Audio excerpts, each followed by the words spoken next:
네, 자 지금까지 우리가 재무상태표 개정 과목들을 쭉 정리를 마쳤습니다. 이제 제6절 여러분 74쪽에 손익계산서 개정 과목들 정리하도록 하겠습니다.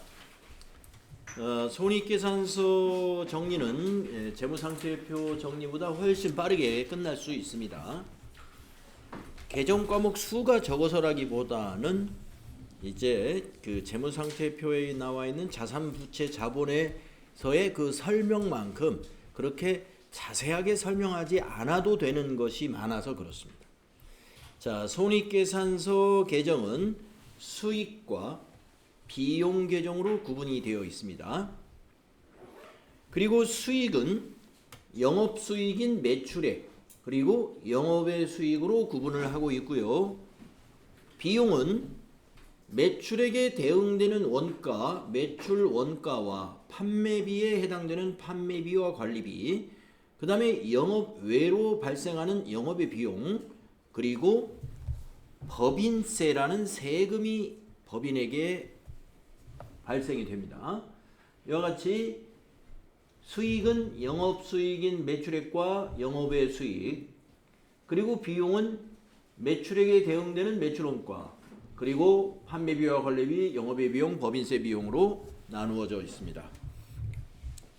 총 수익에 대해서 총 비용을 우리가 차감하게 되면 그것이 손익계산서의 마지막 줄에 나타나는 당기 순이익이 되는 것이죠. 지금 이 그림은 손익계산서를 T계정으로 요약했습니다만은 여러분이 암기하셔야 할 손익계산서 구조, 제가 앞부분에서 제가 찍어드린 그 표 있죠? 맨 위에 매출액부터 매출액 마이너스 매출원가는 매출 총이익, 거기에서 판매비와 관리비를 차감하면 영업이익, 영업이익에다 영업의 수익을 더하고 영업의 비용을 뺀 것이 법인세 차감 전 이익, 거기에서 법인세를 차감하면 당기순이익. 그 구조의 그림 꼭 암기하셔야 됩니다. 그래야만이 여러분이 손익계산서와 관련된 그 어떠한 문제가 나오더라도 여러분이 착착 맞출 수가 있습니다. 그래서 첫째 손익계산서 구조 그거 다 하시고 거기에 이제 살을 붙이는 게 말하자면은 영업의 수익에는 계정 과목이 뭐뭐가 있느냐, 판매 관리비에는 계정 과목이 뭐뭐가 있느냐, 영업의 비용에 해당되는 계정 과목은 뭐뭐가 있느냐, 이거를 알아보는 거죠. 나머지는 다 이미 알고 있어요. 매출원가 공식도 이미 앞에서 배웠습니다. 매출원가 공식. 여러분 아직 안 까먹으셨죠? 누구까지 질문했는지 기억을 못해요 제가. 최수빈님한테 한번 물어보겠습니다. 최수빈님이 어디 계시나요? 매출원가 공식 혹시 기억하고 계시나요? 상품 매출원가는 무엇 더하기 무엇 빼기 무엇이다.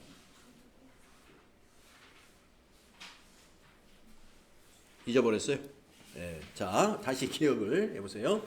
자, 매출원가는 어떻게 구한다? 기초 상품 재고액 더하기 당기 상품 매입액 빼기 기말 상품 재고액이다. 네.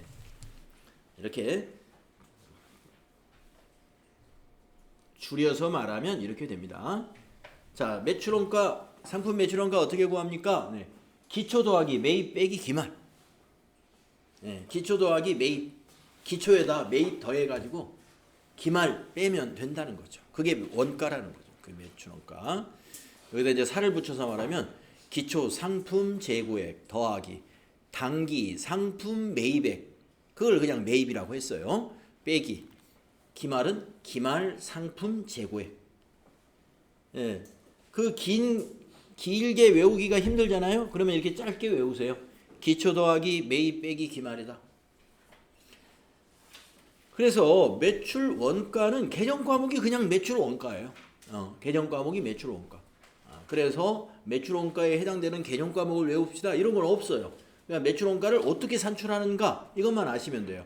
손익계산서의 그 세부적인 그림에는 매출 원가 산출 그 항목, 기초상품 재고액, 당기상품 매입액, 기말상품 재고액이 아래 쭉 상세 내용으로 나와 있죠.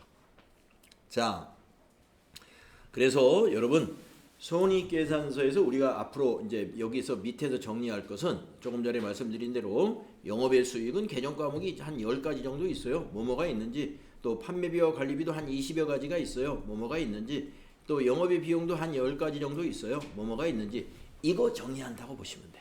이 시간에는. 네. 자, 그러면 한번 또 다시 밑에 있는 내용 읽어봐야 되겠죠. 기업의 주요 영업활동인 매출활동과 관련된 수익을 영업수익이라고 하고 그 외의 수익을 영업의 수익이라고 한다. 그러니까 우리가 수익에는 말이죠. 영업수익과 영업의 수익만 있는 거예요. 그러면 영업수익에서 쓰는 개정 과목은 뭐다? 상품 매출. 상품 매출. 제품 제조업 같으면 제품 매출입니다. 그 다음에 영업수익인 매출액에 대응하는 비용을 매출 원가라고 하고 판매와 관리활동에 관련된 비용을 판매 관리비라고 하며 그 외의 비용은 영업의 비용이다. 그래서 우리가 세금 빼고는 비용이 세 가지가 있네요. 매출원가, 판매비와 관리비, 영업의 비용. 이렇게 큰 세 가지 그룹이 있다. 물론 법인세 비용도 비용입니다. 세금이면서 비용이에요. 여기서는 법인세 비용을 제외한 지금 비용 세 가지를 이렇게 설명했습니다. 자, 그러면 이제 수익부터 알아보도록 하겠습니다. 수익이란 무엇이냐? 수익은 기업의 경영활동에서 재화의 판매 또는 용역의 제공 과정에서 획득한 경제적 가치를 말합니다. 우리가 경영활동을 통해서 재화라는 건 상품을 말하겠죠? 상품을 팔아가지고 획득한 경제적 가치. 돈이죠, 돈. 상품을 판매해서 획득한 경제적 가치가 수익이다. 그게 영업수익입니다. 근데 영업 외적인 수익도 있죠. 그래서 이 수익은 말이죠. 자산을 증가시키거나 또는 부채를 감소시키거나 또는 자본을 증가시키는 결과를 초래하게 됩니다.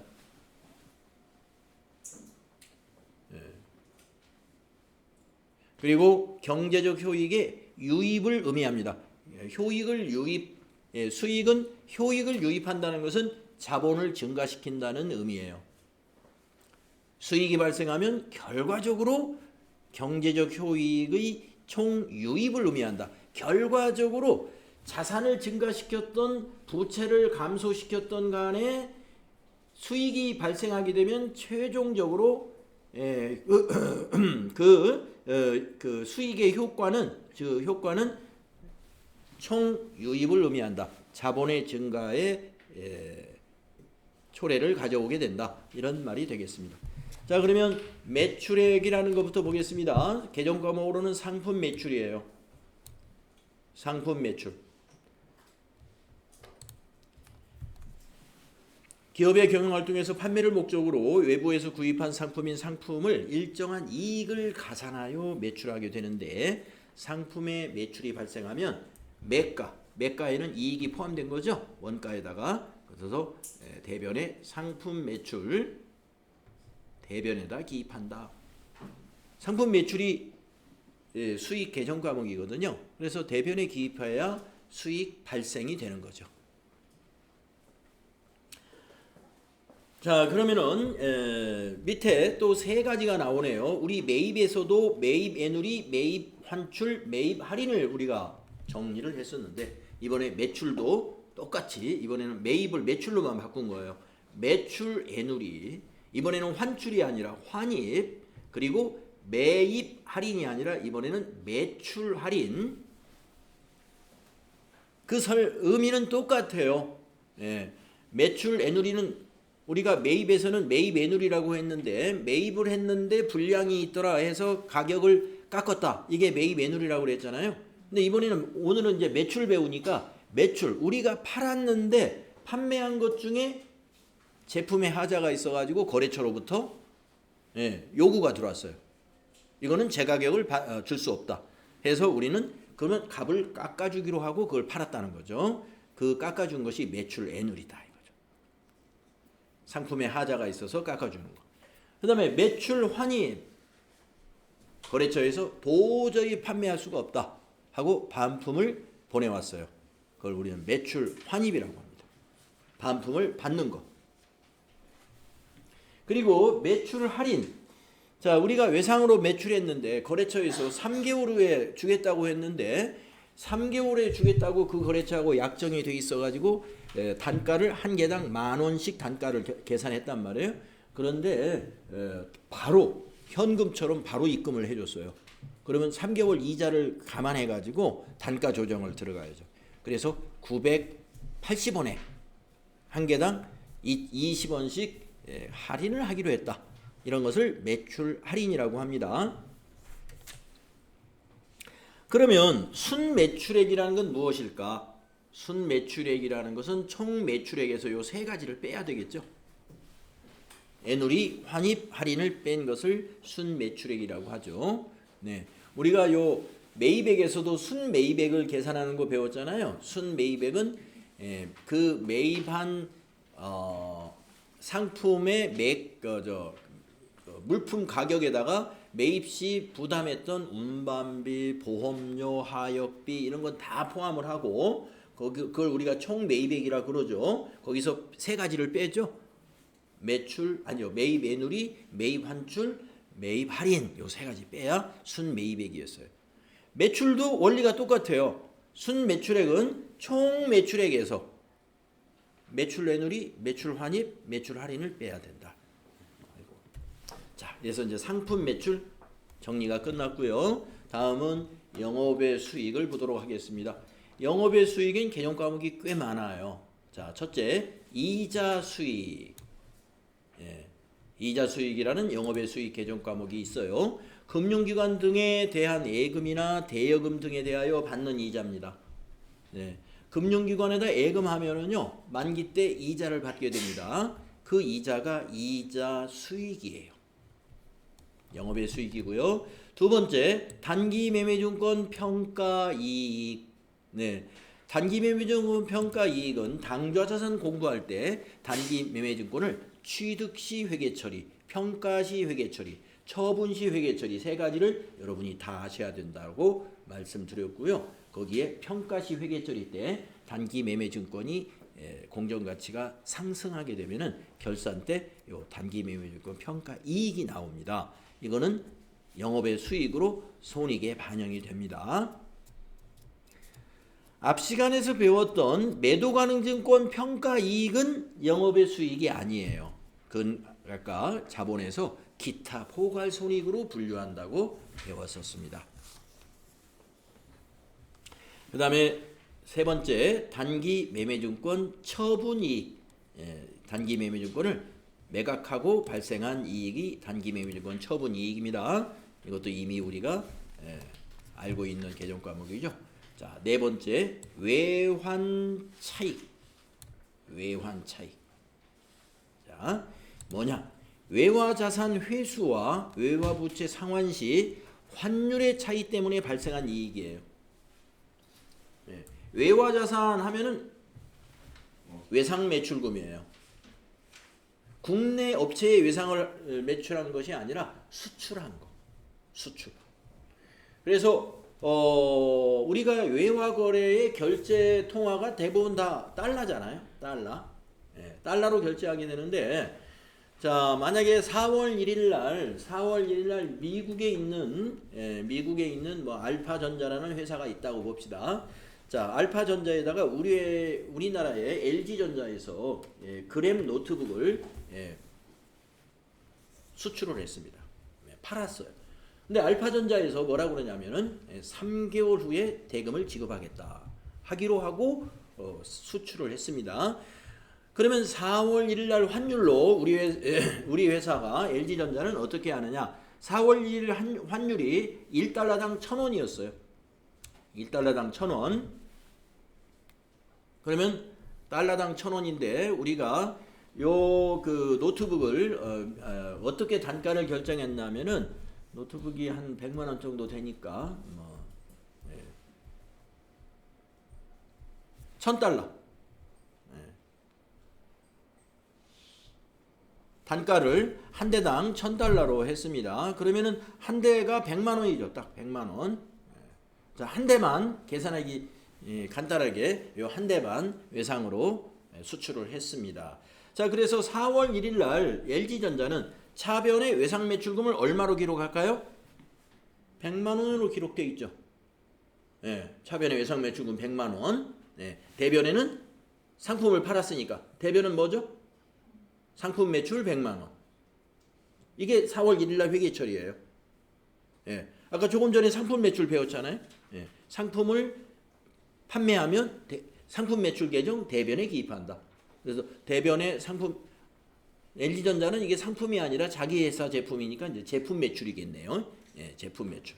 자, LG전자라고 하지 말고 그러면 우리가 상품으로 하려면은 이제 LG전자 거를 사가지고 판매하는 무역상사, 예, 무역상사가 있다고 보고 그러면 상품 매출이에요. 예, 무역상사가 파는 건 상품 매출. 제조업체가 직접 팔면 제품 매출. 자, 어쨌든 차변에 오는 건 외상 매출금입니다. 자, 그래서 3개월이 지났습니다. 4월, 5월, 6월, 7월이 됐어요. 자, 이제 7월 1일 날 은행을 통해서 대금이 알파전자로부터 입금이 됐습니다. 얼마가 입금이 됐을까요? $1,000. $1,000가 입금이 됐죠? 3개월 후에 받기로 했으니까. 자, 4월 1일 날 환율은 이랬어요. 1달러당 1,000원이었어요. 예, 그런데 우리 한화의 가치가 계속 떨어지고 요새 지금 떨어지는 추세잖아요. 예, 그래가지고 더 떨어졌어요. 예, 한화 가치가 떨어지면 환율은 오른 거예요. 우리가 이제 표현할 때 환율이 올랐다는 것은 우리 한화 가치가 떨어졌다는 거예요. 그래서 1달러가 얼마가 됐냐면은 1달러가 1,500원이 됐다고 한번 해보겠습니다. 1달러가 환율이 이제 1,000원에서 얼마가 됐냐? 1,500원이 됐어요.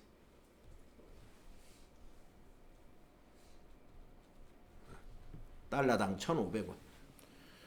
자, 그러면은 우리는 통화를 달러로 받았지만 우리는 회계 처리는 뭐로 해야 돼요? 원화로 하는 거잖아요. 원화로. 그러면 이제 1,000달러 곱하기 1,500원 하면은 얼마가 나오죠? 150만 원이 나오죠. 보통예금으로 입금시켰어요. 그러면 차변의 보통예금 150만 원. 대변의 외상매출금을 받았으니까 외상매출금이라는 자산을 어떻게 해요? 감소시켜야죠. 얼마를 감소시켜야 될까요? 알파전자의 외상매출금 장부에 우리 회사에 지금 얼마가 기록되어 있을까요? 100만 원이 기록되어 있습니다. 4월 1일 날은 외상매출금이 100만 원이었어요. 그 알파전자 외상매출금은 100만 원이에요. 그러니까 대변에 받았을 때 외상매출금을 100만 원 감소시킵니다. 그러면 지금 50만 원이 대변이 작죠? 그게 뭐다? 외환 차익이다. 외환 차익 50만 원. 요게 그때 쓰이는 겁니다. 요 차익 50만 원 이게 외환 차익이다. 네. 이해가 되시죠? 그래서 외화 자산이 외상 매출금 하나만 있는 건 아니에요. 외화 자산의 회수라는 것은 뭐 외국하고 돈 거래도 할 수 있는 거고, 그러니까 대여금, 외국 업체에다가 우리가 돈을 빌려줄 수 있죠. 그런 대여금도 있을 수 있는데 가장 대표적인 것은 이게 매출 채권이 되겠습니다. 수출하는 경우에. 자, 외화 부채는 그 반대의 경우죠. 외화 부채. 외화 부채는 지금처럼 이렇게 그 환율이 이렇게 급상승을 하고 있는, 즉 원화 가치가 떨어지고 있는 이런 추세에서는요, 외화 부채를 상환하는 시점에서는 엄청난 외환차 손이 발생합니다. 자산을 회수하는 거에 반대 현상이 나타나요. 갚는 사람 입장에서는. 자, 외환 차익이라는 영업의 수익이 그런 것이다. 다음 페이지 넘어가면 수수료 수익이라는 게 있습니다. 용역을 제공하고 그 대가를 받은 경우를 말합니다. 용역을 제공하는 것이 사업인 회사는 그것은 수수료 수익이 영업 수익이 있지만 용역을 제공하는 것이 원래의 사업 목적이 아닌 그런 회사는 수수료 수익은 영업의 수익에 해당이 됩니다. 다음에 6번째 외화 환산 이익. 네. 자, 아까 4번째 있었던 외환 차익하고의 차이가 뭐냐? 그것만 아시면 되겠어요. 자, 외환 차익은 아까 외상 매출금을 회수할 때 그 환율로 인해서 이익이 발생한 거예요. 외화 자산을 회수할 때. 그러면 외화 환산 이익은 뭐냐? 4월 달에 수출한 게 아니라 11월 달에 수출했어요. 11월 달에 3개월 외상으로 11월 1일 날 수출을 했습니다. 아까처럼 환율이 그때 달러당 1,000원이었고요. 11월 1일 날 노트북 한 대를 수출했습니다. 1,000달러 한 개. 그럼 100만 원 외상 매출금이에요. 11월 1일 현재 100만 원. 자, 근데 이 외상 매출금이 3개월 후에 회수하기로 했으니까 이 외상 매출금은 12월 말에도 살아 있어요. 12월 말. 12월 말이 무슨 시점이냐면 결산 시점이에요. 국내의 외상 매출금은 평가를 안 하고 대손 예상한 거 대손 충당금만 설정을 합니다. 국내 거나 이런 건. 그런데 외화 자산은 결산 때 환율에 따라서 다시 자산을 현재 가치로 평가해요. 예, 여기 보시면 결산 시 외화 자산과 외화 부채를 환율로 평가한다 이 말. 지금 우리가 자산 얘기니까 자산만 생각하면 돼요. 자, 부채도 마찬가지예요. 평가해야 돼요. 그러면 아직 회수가 안 된 외상 매출금을 12월 31일 날 그대로 100만 원으로 놔두지 않습니다. 어떻게 해요? 12월 31일 날 환율을 다시 확인합니다. 그랬더니 1,200원이 돼 있네요. 환율이 이렇게 올랐어요. 1,200원으로. 그러면 다시 1,200원 곱하기 1,200 이거 예. 예. 1,200원. 이게 달러가 아니라 1,200원. 1달러당 1,200원이니까 1,200원 곱하기 1,000달러. 예. 이건 달러가 아니네요. 1,200원 곱하기 1,000달러 하면 120만 원 나오죠. 예.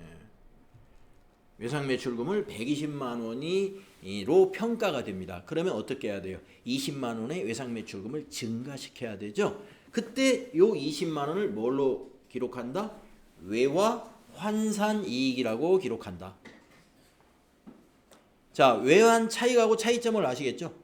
외환 차익은 외화 자산의 경우는 회수할 때, 외화 환산 이익은 회수는 아니에요. 그러나 결산 때 어떻게 해요? 자산과 부채를 현재 가치로 충실하게 표현해야 되거든요. 그래서 현재 가치로 우리가 환율을 반영해 가지고 다시 조정을 해줘야 됩니다. 그때 이익이 난 것이 외화 환산 이익이다. 이해가 되셨죠? 다음에 유형자산 처분이, 요거 유형자산 처분 시 회계 처리에서 우리 배웠죠. 처분 금액이 장부 금액보다 컸을 때 유형자산 처분 이익이 나왔었습니다. 영업의 수익이고요. 또 무형자산 처분 이익, 이것도 마찬가지. 무형자산의 처분 금액이 장부 금액보다 더 클 때 무형자산 처분 이익이 나타납니다. 다음 투자자산 처분 이익, 이것도 마찬가지. 투자 자산이 장부 금액보다 더 높은 금액으로 처분하게 되면 그 차액을 투자자산 처분 이익으로 영업의 수익으로 봅니다. 자, 그 다음에 10번째 자산 수중이익. 처음 들어보시죠? 수중은 증여를 수중이라고 합니다. 여기서 증여, 수중, 증여받았다. 그래서 내용을 읽어보시게 되면은 타인으로부터 자산을 무상으로 증여받게 되는 경우 그 금액을 자산 수중 이익으로 기록합니다. 자, 법인이 우리가 이제 법인 같은 경우에 주주나 어떤 그 최고 경영자 또는 고위급 경영자 이런 사람들이 자기 개인적인 자산을 자기 개인적인 재산을 법인에게 그냥 증여하는 경우가 있어요. 대주주나 이런 사람들도 그럴 수가 있고, 그렇죠? 그랬을 때 법인은 그것을 어떻게 해야 돼요? 만약에 건물 한 동을 대주주가 회사에다 기증을 했어요. 그때 회계 처리를 해야 되잖아요. 자산이 늘어났으니까. 그러면 그걸 시가로, 그 건물을 시가로 확인해 보니까 30억짜리 건물이에요. 그러면 차변에 건물 30억, 자산 증가 잡아야 돼요. 돈 주고 샀으면 대변에 현금 30억 하면 되겠는데 준 게 아니라 그냥 증여받은 거예요. 그때 대변에 오는 게 이거다는 거죠. 자산 수준이 30억 영업의 수익으로 잡는 겁니다. 자, 그 다음에 이것도 처음 들어보는 걸 거예요. 채무 면제 이익. 채무라는 건 외상매입금 이런 것들이 채무죠. 매입 채무 중에 외상매입금, 지급어음 이런 것이 있죠. 자, 외상매입금을 한번 생각해 봅시다. 외상매입금이라는 채무, 즉 빚이 있는데 거래처에서 마지막 대금을 결제할 때 거래처에서 기분 좋게 마지막 결제 이제 다 외상을 갚고 갚았는데 수십억의 외상이 있었는데 굉장히 열심히 해가지고 이제 다 갚았어요. 이제 마지막 딱 500만 원만 갚으면 되는데 우리 그 거래처에서 뭐라고 그러냐? 마지막 500만 원은 절반만 받겠습니다 하고 절반 깎아주겠다는 거예요. 과감하게. 자, 우리 회사 어려운 줄 알고 거래처에서 그동안 수십 년간 우리하고 거래해줘가지고 우리 돈 벌어줬는데 이제 깎아주겠다. 이렇게 이제 기업이 어떤 업종을 전환한다든가 기업을 이제 향후에 어떤 청산할 계획이 있다든가 이럴 때 거래를 이렇게 정리하는 단계에서 이런 선행들이 많이 있어요. 있을 수 있어요. 채무 면제, 면제를 해줄 수가 있습니다. 그러면은 자, 외상 매입금을 갚아야 되는데 우리 장부에는 지금 외상 매입금이 500만 원이라고 기록이 돼 있단 말이에요. 그 거래처가. 자, 그래서 만약에 4월 1일 날 그런 일이 있었다 라고 하면은 회계 처리를 한번 생각해 볼까요? 4월 1일 날 부채 외상 매입금이 이만큼 써볼게요. 외상 매입금 이게 차변입니다. 우리 회사 장부에서 500만 원을 감소시켜야 돼요. 그러면 이제 차변의 외상 매입금 500만 원 이렇게 기록한다 이거죠. 자, 가운데 이렇게 칸을 치면은 오른쪽, 이 세로로 줄 그은 오른쪽은 여기에 쓰는 것은 이제 대변을 의미하는 거예요. 자, 거래처에서 반절만 달라고 그래가지고 우리 회사 통장 보통 예금에서 250만 원만 송금을 해줬어요. 그러면 대변의 보통 예금 250만 원 자산 감소가 일어나죠?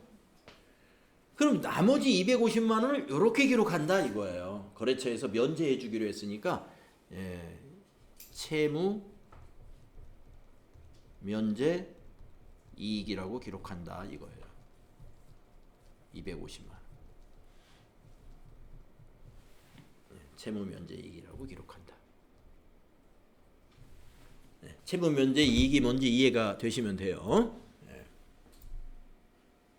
영업의 수익에 해당되는 채무 면제 이익, 채무를 면제받는 경우에 그 금액을 채무 면제 이익으로 대변에 기록하면 됩니다. 그 다음에 자비익이라는 영업의 수익 개념 과목이 있어요. 자비익.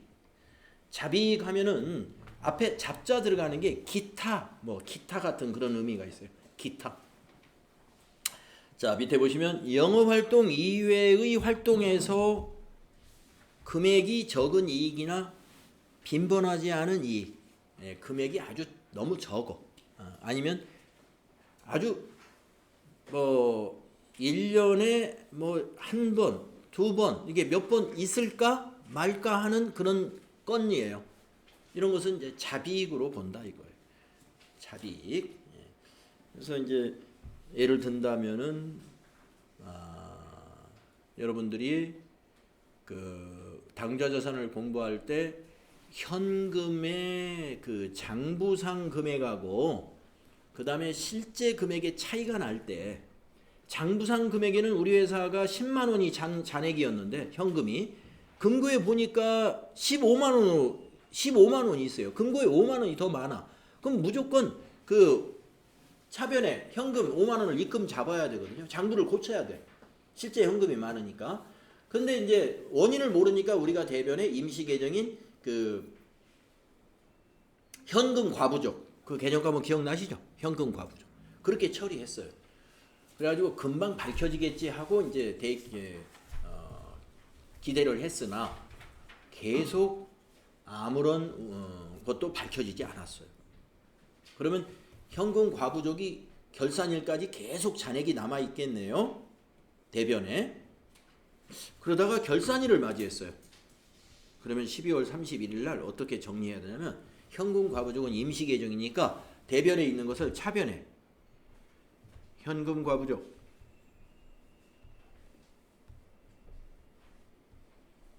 아까 5만 원이 더 많은 걸로 얘기했죠? 이걸 차변에 기록해서 없애야 돼.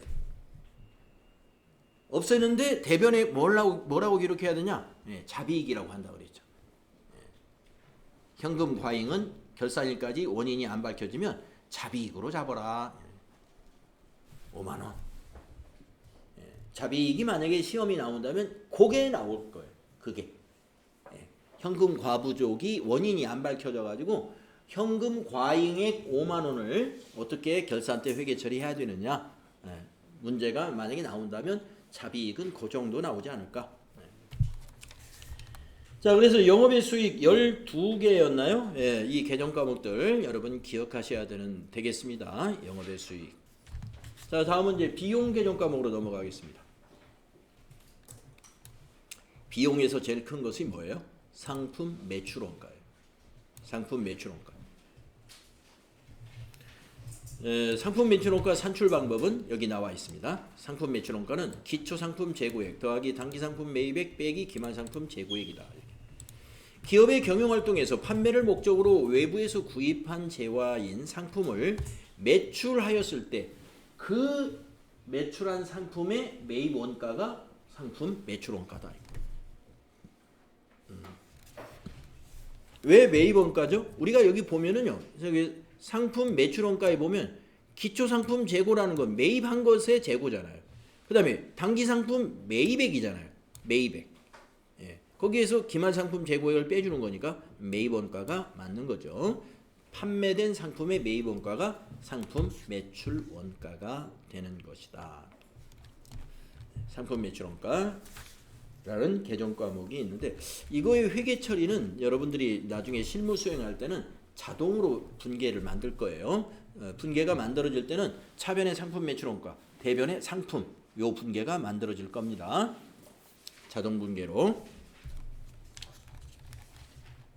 다음에 이제 판매비와 관리비를 살펴보도록 하겠습니다. 판매비와 관리비. 자, 판매비와 관리비가 엄청 많습니다. 그래서 급여. 여러분 급여 뭔지 뭐 다 아실 거예요. 수당을 다 포함한 것입니다. 급여. 판매비와 관리비고요. 그 다음에 퇴직급여도 판매비와 관리비예요. 종업원이 퇴직을 할 경우 발생하는 퇴직금이나 자, 우리는 이 결산 때 퇴직급여 충당 부채 설정하는 거 우리 비유동 부채에서 공부했죠. 결산 때 퇴직급여 충당 부채를 설정할 경우에 차변의 개정 과목이 뭐였어요? 퇴직급여였죠. 차변의 퇴직급여, 대변이 퇴직급여 충당 부채. 그 다음에 복리후생비라는 개정 과목이 있습니다. 종업원의 복리와 후생을 위한 비용이에요. 식대, 식대. 식당을 운영한다. 그러면 식당 운영비도 복리후생비예요. 경조비, 직장 체육대회 관련된 비용, 야유에 관련된 비용 등을 말하며 또한 종업원을 위해 회사가 부담하는 건강보험료 회사 부담분, 고용보험료 회사 부담분, 그다음에 산재보험료 등을 말한다.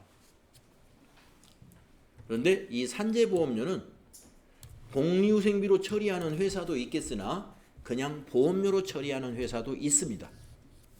그거는 이제 문제를 우리가 전표 입력 문제 과정에서 이렇게 처리하는 회사도 있구나 하는 걸 아시게 됩니다. 하지만 성격상으로 산재보험료는 복리후생적인 성격은 있어요. 복리후생적인 성격. 그러나 보험료로 처리하는 회사가 꽤 있다 하는 것도 알고 계시고, 그 다음에 여비교통비라는 개정 과목이 있습니다. 여비교통비. 업무와 관련한 교통비예요. 또는 출장비. 거기 출장비다 하면은 우리가 거기 가서 교통비만 쓰는 게 아니라 식대도 나가고 그다음에 숙박비도 나가잖아요. 그게 이제 출장 여비가 되는데 그게 다 여비 교통비로 시내 교통비하고 함께 처리합니다. 그다음에 접대비, 요즘은 기업 업무 추진비라고도 해요. 업무와 관련하여 거래처를 접대하는 성격의 비용입니다. 그래서 거래처 직원하고 식사했다, 접대비. 거래처 직원의 애경사에 회사가 이렇게 현금을 지급했다, 경조비, 접대비예요. 거래처에 선물을 주었다, 접대비예요. 이게 다 업무 관련성이 있죠. 업무 관련성이 있기 때문에 판매 관리비에 넣는 거예요, 접대비를. 그 다음에 통신비, 이것도 역시 업무와 관련해서 발생한 전화요금, 핸드폰 요금, 팩시밀리 요금, 인터넷 사용료 이런 것 등이 통신비라는 판매관리비 개념 과목이 있고요. 수도 광열비 개념 과목이 좀 재밌죠. 수도 여러분 아실 거고, 요새는 하수도도 포함해요. 광 하면은 전기, 열 하면은 난방, 난방. 어떤 이번에 저기 해가지고 계엄 사태하고 이제 탄핵 사태를 거치면서 TV 프로 어떤 대담 프로를 제가 보는데 어떤 논객 한 사람이 우리나라 교육 문제를 이 얘기하더라고요. 교육에서 잘못된 교육 한 가지, 한자 교육을 안 시키는 건 잘못됐다. 그러니까 반대 넘기기. 아니 그게 무슨 말이냐? 한글로 충분한데. 그래서 반대 넘기기는 또 입장이 다릅니다. 우리 한글은 한자를 공부함으로써 완성이 된다. 네, 그러니까 우리 한글에 한자가 굉장히 많다는 거예요. 의사소통이 잘 안 된다는 거예요. 젊은 한글 전용 세대와 한자를 혼용해서 썼던 세대 간에 그런 얘기 그냥 가볍게 들었습니다만은 바로 수도 광열비 하니까 여기 지금 참 한자잖아요. 이거 광열 이런 게 우리가 쓰고 있는 사실 한글이라고 쓰고 있지만 따지고 보면 그게 다 한자에서 온 말들이에요. 그래서 저희 세대가 한글 전용 세대의 1세대라고 1세대는 아닌가요? 0.5세대 정도 됩니다.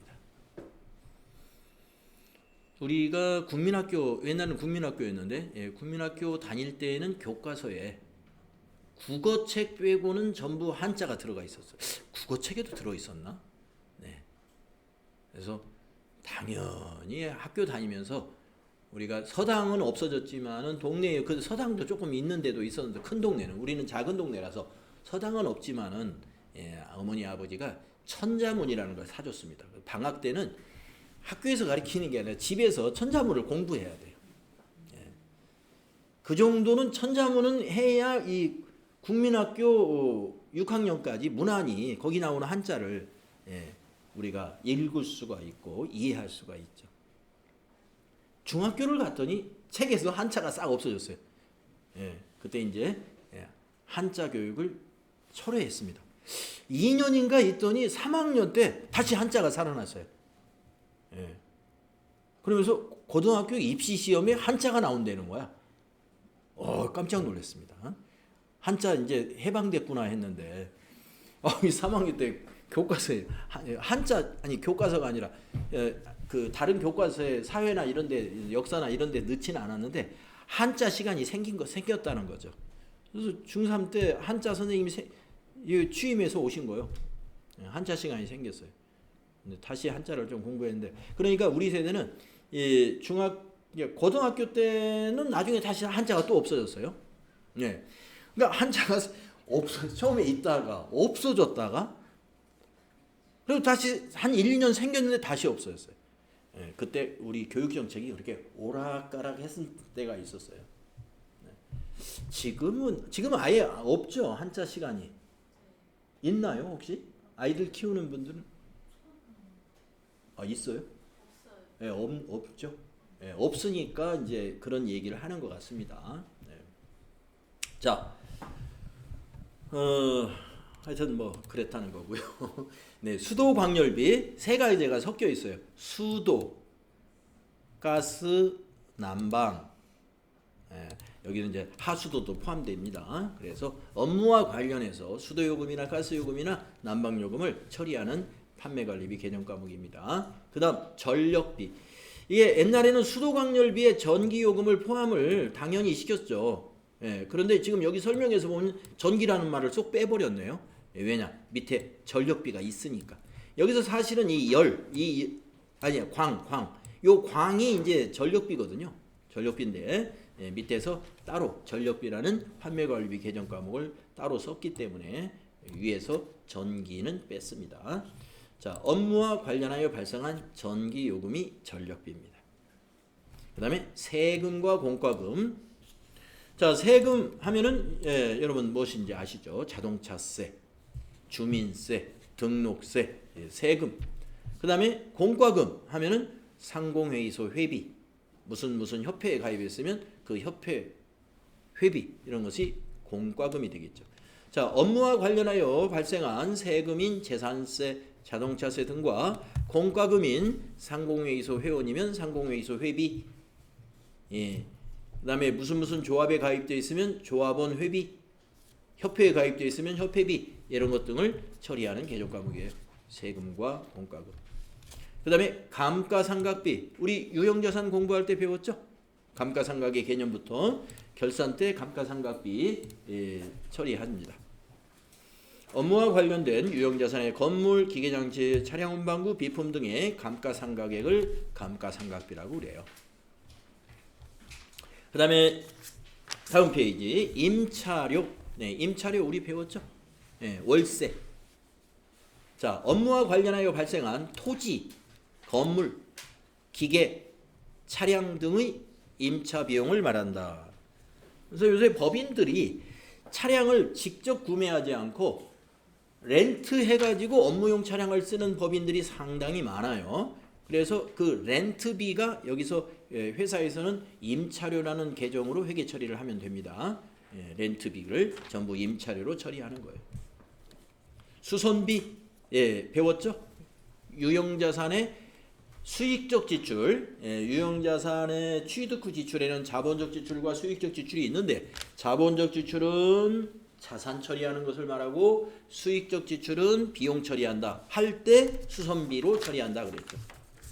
업무와 관련하여 발생한 건물이나 기계장치 등의 현상 유지를 위한 수리 비용을 말한다. 단 차량 운반구에 관련된 현상 유지를 위한 수리 비용은 차량 유지비로 처리한다. 그래서 차량은 우리가 수선비라고 비용 처리하지 않고 차량 유지비라고 따로 독립시켜서 비용 처리합니다. 보험료. 네, 아까 산재보험료 할 때도 보험료 얘기를 꺼냈습니다만은 여기서 보험료는 단 산재보험료만을 말하는 게 아니라 화재보험료 이런 것 등을 말합니다. 업무와 관련한 유형자산과 재고자산 등에 대한 보험료이다. 이런. 자동차를 운행하기 위해서는 이제 자동차 보험도 가입하잖아요. 그것도 보험료예요. 그 다음에 차량 유지비. 아까 수선비에 차량에 관련된 수선비는 차량 유지비로 처리한다. 그런데 그 차량을 우리가 수선하는 것만 차량 유지비가 아니라 유류대, 기름 넣는 거, 예. 아니면 주차비, 차량 때문에 발생하는 것이 주차비도 있고 또 고속도로 통과하면 도로비도 나가잖아요. 그거 다 차량 유지비로 처리할 수 있습니다. 운반비, 상품 매출하고 지출한 운송료를 말합니다. 매출하면서 지출한 운송료가 운반비예요. 네. 그러면 매입하면서 지출한 운송료는 무엇일까요? 홍수연님이 어디 계신가요? 홍수연님. 네, 홍수연님한테 한번 질문을 해보겠습니다. 자, 여기서 운반비는 상품을 매출하고 지출한 운송료가 운반비입니다 하고, 네, 그랬어요. 운반비는 판매관리비거든요. 그러면 상품 매입할 때 지출한 운반비는 무슨 계정 과목으로 처리할까요?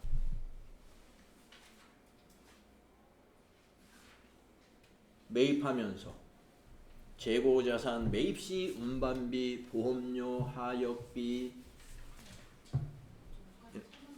네? 네, 원가에 포함하죠? 그러면 상품을 매입했으니까 뭐예요? 개념 과목으로 상품. 네. 그러니까 상품 원가에 포함한다는 말은 개념 과목으로는 상품으로 회계 처리한다. 네. 그래서 제가 지금 질문을 이렇게 했잖아요. 상품 매입 시 운송료는 무슨 계정으로 처리합니까? 라고 했으면 상품으로 처리한다. 이렇게 답변하시면 원가에 포함한단 말이에요. 상품 매입 원가가 되는 거니까. 네? 그래서 운송료에서 두 가지 종류가 있으니까 매입 시 운송료다. 그러면 상품. 네, 상품. 근데 제조업은 상품을 매입하는 것이 아니라 원재료를 매입하는 문제가 나오겠죠? 만약에 여러분은 FAT 1급이니까 제조업이 나올 리가 없지만 참고로 알아두시면 제조업은 원재료 매입할 때 운송료가 들어갔어요. 그러면 개념 과목이 원재료 이렇게 되나요? 운반비 이렇게 하면 틀리는 거예요. 자, 무슨 차이인지 아시겠죠? 예. 원재료나 상품을 매입할 때 발생하는 비용은 그것이 운반비가 됐든 무슨 비가 됐든 전부 매입 원가에 포함해야 돼요. 그러니까 자산으로 잡아야 돼요. 그 자산이 뭐예요? 상품 아니면 원재료 이렇게 된다는 거고. 지금 나온 이 운반비는 매출하면서 발생한 거예요. 매출, 판매하면서. 그래서 판매하면서 발생하는 것은 판매관리비에 운반비라는 비용으로 회계 처리한다. 그 다음에 도서인쇄비라는 개정 과목이 있습니다. 도서인쇄비. 도서구입비, 신문, 잡지 구독비, 인쇄비 이런 것들이에요. 그 다음에 소모품비라는 개정 과목도 판매관리비에 있습니다. 사무실에서 쓰는 복사용지, 문구류. 그 다음에 수수료 비용이라는 개정 과목도 있어요. 업무와 관련한 용역을 제공받고 지급하는 거. 자, 예를 든다면 세무사 사무실에 장부를 기장을 의뢰했다든가 세무신고를 의뢰하고 세무사 사무소에 비용을 지불했다. 그러면 수수료 비용이에요. 그게. 업무와 관련해서 용역을 제공받고 하는 거죠. 경비, 청소 용역을 받고 지불했다. 청소비, 경비, 용역비 이런 거 다 수수료 비용입니다. 어업 만기에 추심료를 은행에 지급했다. 수수료 비용으로 처리하면 됩니다. 광고 선전비. 예, 광고 선전비 개정 과목 쉽죠? 예, 광고 선전 활동에 사용되는 비용들. 신문 광고, 방송 광고, 잡지, 여러 가지 판촉물 제작, 자, 광고 선전비라는 판매 관리비로 처리하는 거죠. 대손상각비, 매출채권에서 우리 배웠죠? 대손상각비. 네. 이렇게 해서 판매 관리비 개정 과목까지 우리가 훑어봤습니다. 네, 쉬었다가 다음 시간에 영업의 비용부터 정리해 보도록 할게요. 쉬었다 하겠습니다.